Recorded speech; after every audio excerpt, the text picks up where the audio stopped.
হুগলি জেলার গোঘাট থানার অন্তর্গত শ্যামবাজার গ্রাম পঞ্চায়েতের বেলডিহা গ্রামের স্থায়ী বাসিন্দা গুইরাম পানের বাড়িতে হঠাৎই ঘটে গেল এক মর্মান্তিক অগ্নিকাণ্ড।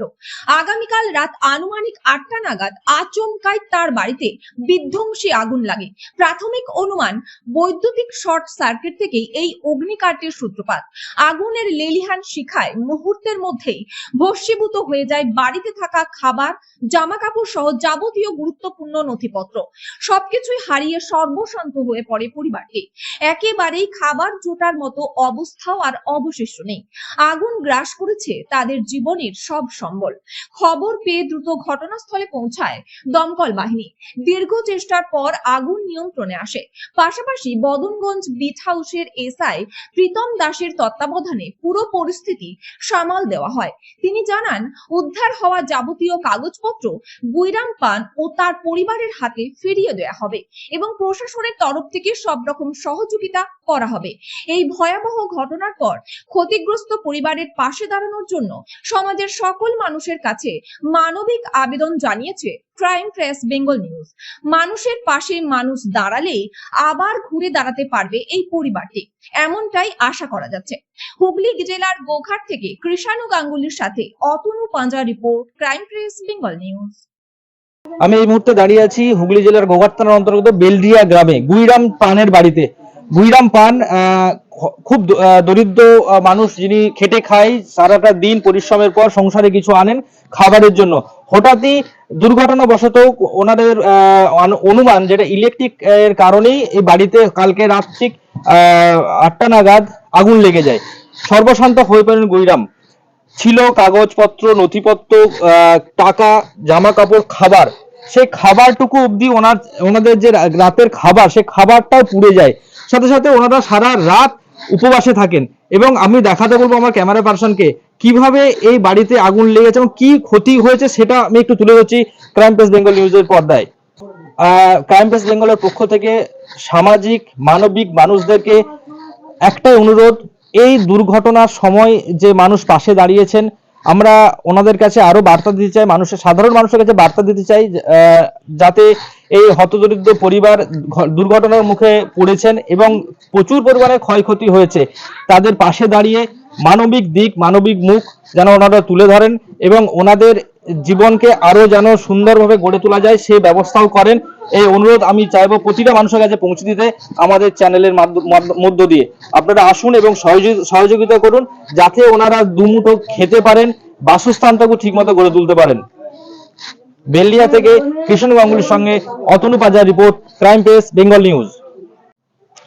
আমি এই মুহূর্তে দাঁড়িয়ে আছি হুগলি জেলার গোঘাট থানার অন্তর্গত বেলডিহা গ্রামে, যেখানে গতকাল ঠিক রাত 8টা নাগাদ এক মর্মান্তিক দুর্ঘটনা ঘটে যায়, অর্থাৎ সম্পূর্ণ বাড়িতে আগুন লেগে যায়। ওনাদের অনুমান যে ইলেকট্রিক শর্ট সার্কিটের কারণে বাড়িতে আগুন লাগে।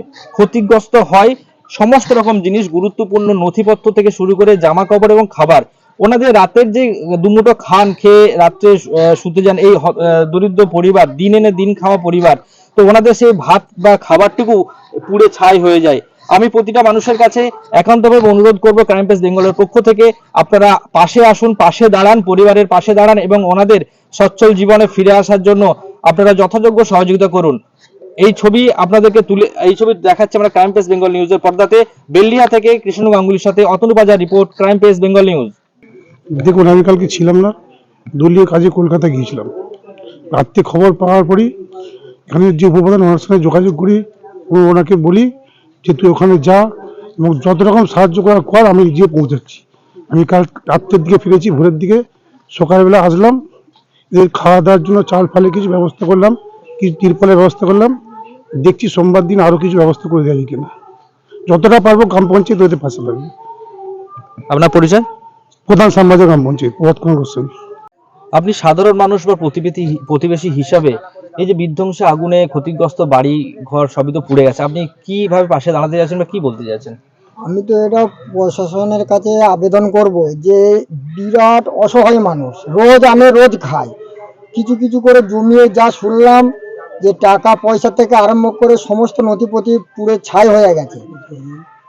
পুলিশ প্রশাসনের কাছে আমরা এইটাই আবেদন করব যেন এই অসহায় খুব গরিব মানুষের পাশে এসে যেন দাঁড়ানো হয়। আমরা প্রতিবেশী হিসেবেও আমরা দাঁড়াতে চাই, এবং কালকের যে বিভৎস আগুন পাশাপাশি যে ছড়িয়ে পড়েনি, এটাই হচ্ছে মানে আমাদের গ্রাম বা আমাদের এলাকার মানে একটা খুব মানে ভালো দিক।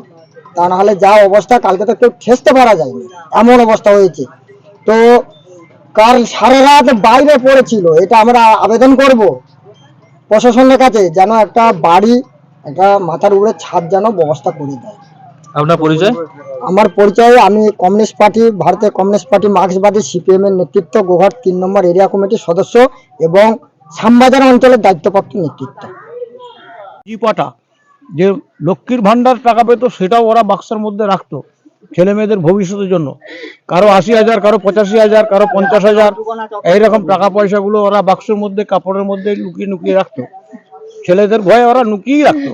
সেসব জিনিসগুলো আজকে আমরা প্রকাশ পাচ্ছি, আর আমরা প্রকৃত ঘটনাটা দেখেছি। আজ সকালবেলা এসে দেখলাম, কাল তো দিনে রাত্রের মধ্যে ছিল, লাইট ফাইট ছিল না, অতটা ব্যবহার বুঝতে পারি না। আজকে এসে যা দেখলাম, এদের পুরোটাই ধূলিসাৎ হয়ে গেছে। খুবই গরিব মানুষ। আমরা চাইছি আমাদের দলীয় হিসাবে, আমরা সমাজ বিশিষ্ট মানুষজন, আমার গ্রামের যারা আছে, আমার অঞ্চল থেকে যারা আছেন, আমরা প্রধানকে নিয়ে বসছি, এদের উপর কতটা কি সাহায্য করা যায়। আমরা সকালে টিফিন খাওয়ার জন্য খালি মুড়িটুকু এনে দিয়েছি, এবং দুপুরের খাবার টাবার বা থাকার ব্যবস্থা একটা তিরপলের প্যান্ডেল করে ওদিকে কিছুদিনের জন্য রাখার ব্যবস্থা করছি। যতটুকু পারি আমরা সাহায্য করব, পাশে থাকবো, মানুষের পাশে থাকবো। এরপর সরকারি সংস্থায় আমরা প্রশাসনিক দিক থেকে যাব। যদি আমাদেরকে সরকার এই গরিব মানুষ, বাচ্চা ছেলে মেয়ে নিয়ে থাকবে কোথায়, সেই জন্য তার ব্যবস্থা নেয়, সেই ব্যবস্থাটা আমরা তাদের সঙ্গে কথাবার্তা বলবো। বলছি এটা কি থেকে হয়েছে বলে মনে হচ্ছে? মানে এই আগুনটা লেগেছে কি? কারেন্ট থেকে হচ্ছে, কারেন্টের থেকে হয়েছে? কারেন্টের তার থেকে। ক্ষয়ক্ষতি তো প্রচুর পরিমাণে হ্যাঁ, হয়েছে। প্রচুর হয়েছে। আমার টাকা কিচ্ছু নাই, টাকা পয়সা যেগুলো রেখেছিল গয়নাগাটি, ছেলেরাকে যত্ন করে, আর হাতে যে অপারেশন করেছিল, তারপর ছেলের রড মড ঢুকানো রয়েছে, সেসব টাকা জমিয়ে রেখেছিল, জানছে আবার করাবো, সেসব কিচ্ছু নাই, একবার কোনো কিচ্ছু রাখেনি। আমি যে পরার মতন যে কাপড়টা পরবো, আমার সেইটাও না, আমার জুতোটা যে পরবো, আমার সেরকমও আমার আর না। কি হারিয়েছে? মানে কি পড়ে গেছে? আধার ছবি, ভোটের ছবি, রেশন কার্ড, আমার দলিল, টাকা পয়সা কাপড় জামা সব একদম টাকা। মানে কত টাকার মতন ক্ষয়ক্ষতি হয়েছে? হয়ে যাবে, 70,000, আমার 70,000 টাকা ছিল, আর তোমার সোনা ছিল, তোমার 2 ভরি সোনা ছিল। বদনগঞ্জ বিট হাউসে এসআই প্রীতম দাস তো বলেছেন সব রকম সাহায্য করবেন আপনাদেরকে। উনি বলেছেন কাগজপত্র যেসব আছে ফিরিয়ে মানে উনি যথাযথ সাহায্য করবেন, তাই তো? আর কি কি ক্ষতি হয়েছে? মানে মোটামুটি বাড়ি তো বাড়ি ফাড়ি সব যা জি আছে সব সব বেশি সব হয়ে গেছে, সব পুড়ে গেছে, সব পুড়ে ছাই হয়ে গেছে। আমরা যে কি খাবো, গরিব মানুষ, জানিনি, সব পুড়ে গেছে জানো। সব মানে জামা সব জামা কাপড়, টাকা ফাটা, সব চাল ডাল সব পুড়ে গেছে, চাল ফাল সব নষ্ট হয়ে গেছে, সব পুড়ে গেছে। 1 লাখ টাকা রেখেছে, পুড়ে গেছে। 30-40 হাজার টাকা উড়ে ছিল, একটা টাকা নাই, সব পুড়ে গেছে। আমার বাসনে দাও, তুমি দেখবে তাহলে সব আমার যে ক্ষয়ক্ষতিটা হয়েছে, 1 লাখ 1.5 লাখ যে টাকাটা খরচা হয়েছে, পুড়ে গেছে। আমার সেই ক্ষতিপূরণটাও আমার, মানে দমকল আসার পর এটা নিমানো হয়েছে। হ্যাঁ, দমকল এসে পরে নিমানো। মোটামুটি কটায় আগুনটা লেগেছে মোটামুটি আন্দাজ? কিন্তু নিমনা হচ্ছে যে দেখেছি আমরা পুরো টাকা আটটাই দেখেছি। আমাদের যে যার ঘরে রয়েছিল, আমি তো এই ঘরটাই থাকি, দেখেছো তো দাদা, আমি তো এই ঘরটাই থাকি। আর আমার ছেলেটা, আমার যে ছেলে, বেটা ছেলে, আমার সে উপরে শুয়ে থাকে। আগের যোগে আমি সে একটু দেরি থাকে। বলছি এমনি কোনো মানুষ হতাহতের কোনো সম্ভাবনা কিছু নেই, শুধু আপনার ঘর বাড়ি যেটা নষ্ট হওয়ার সেটা হয়েছে, এবং সেটা খুবই বিপর্যস্ত অবস্থায় আছে না? আমার ছেলেটা, আমার যে ছেলেটা, আমার ছেলেটা উপরে শুয়ে থাকতো, কালকে একটু দেরি হয়। আমার দুটি, আমার বড় মা, আর আমার বেটা, এই দুটি উপরে শুয়ে থাকতো। মানে দুটি যে খাবেন সে খাবারটুকু নিয়ে যাবেন? সেইটাও না, খাবারটা যে পাবো সেইটাও না, আমার খাবার জায়গায় না, একবারে কোনো কিছু। আমি যে 1 লাখ টাকা রেখেছি, কোনো ছাড় হয়ে গেছে। এই মুহূর্তে জাকির বাবুকে পেয়েছি। বিধ্বংস হয়েছে বাড়ি, বিপর্যস্ত মানুষ, খাবারটুকু নেই, পরাপ্ত দূরের কথা, খাবার কিছু নেই, টাকা পয়সা থেকে নথিপত্র সবকিছু পুড়ে ছাই। তো এখন যে পরিস্থিতি, এই বিষয়ে আপনি কতটা কি ওনাদের পাশে দাঁড়িয়েছেন, এই বিষয়ে যদি কিছু বলেন। দেখুন, যেটা হয়ে গেছে সেটা বিরাট মর্মান্তিক ঘটনা, এবং আগুন নিয়ে খেলা করা হয়ে গেছে। এই নিচের তলা থেকে উপর তলায় আগুন ধরেছে। নিচের তলায় যদি হতো তাহলে তো অনেক মানুষজন পুড়ে ছারকার হয়ে যেত। যেভাবে আগুনটা লেগেছে এই আগুন নিভানোর মতো ছিল না। আমরা ওই জায়গায় স্পটে ছিলাম, সঙ্গে সঙ্গে পুলিশ এবং ফায়ার। আনুমানিক কালকে কটা নাগাদ এই ঘটনাটি ঘটেছে? 8টায় আমরা দেখেছি। 8টাতে সবাই এসে সব জুটেছে, দিয়ে নিমেছে, কিচ্ছু বার করা সব নিমে সব পুড়ে একবারে টাকা পয়সা সব। এই কাপড়গুলো যে পরবো সেটাও নাই, কিচ্ছু নাই, কিচ্ছু খেতে দিতে পারে না, কিচ্ছু খাইনি। সব ছেলেরা সব বসে রয়েছে, সব টাকা পয়সা বই নাগাতে যা ছিল সব সারা হয়ে গেছে। কাগজপত্র ডকুমেন্টস ছেলেদের যা ছিল সব সারা। আমার ছেলেরা সকাল থেকে গেছে বাইরে, কাল রাত থেকে কাল থেকে যে খাওয়া ভিজে কাপড় জামা সব কিচ্ছু না, টাকা পয়সা সব সব হয়ে গেছে, আমাদের সব নষ্ট হয়ে গেছে, সব সারা হয়ে গেছে। আমার এই নাবালক ছেলেরাকে নিয়ে কোথায় যাব আমরা? কি খাবো, কি পিয়া করবো? ব্যবস্থা করো, জোড়হাত করে বসতে পারিনি, আমরা কোনো বসতে পারিনি, টাকা পয়সা সব কি করবো? একটু ঘুম নাই, ছেলেদিকে নিয়ে মা গাছ তোলাতে বসে রয়েছে, রাস্তায় বসে রয়েছে এই শীতেতে ঠান্ডা। সকাল থেকে আমার ছেলেরা কিচ্ছু খেতে পায়নি, ছেলেরা সব না খেয়ে সব ছেলেদিকে নিয়ে বসে রয়েছে। ছোট ছোট ছেলে নিয়ে কোথায় যাবো? আমি যা রেখেছি বলে যাবো, এরকম করে সব কে এসেছিলেন সকাল থেকে আপনাদের সঙ্গে দেখা করার জন্য? পার্টির লোক এসেছিলেন, তারা সব খাওয়া দাওয়া সব ব্যবস্থা করছে। আর তিরপল কাটিয়ে আরে সব তিরপল মিরপল কাটিয়ে সব দিয়ে খাটিয়ে থাকতে বলেছে। আমাদেরকে তাড়াতাড়ি একটু টাকা রাস্তা করে দাও, আমার ছেলে বলে নিয়ে আমি থাকতে পারবো না, কিছু খেতে পাইনি।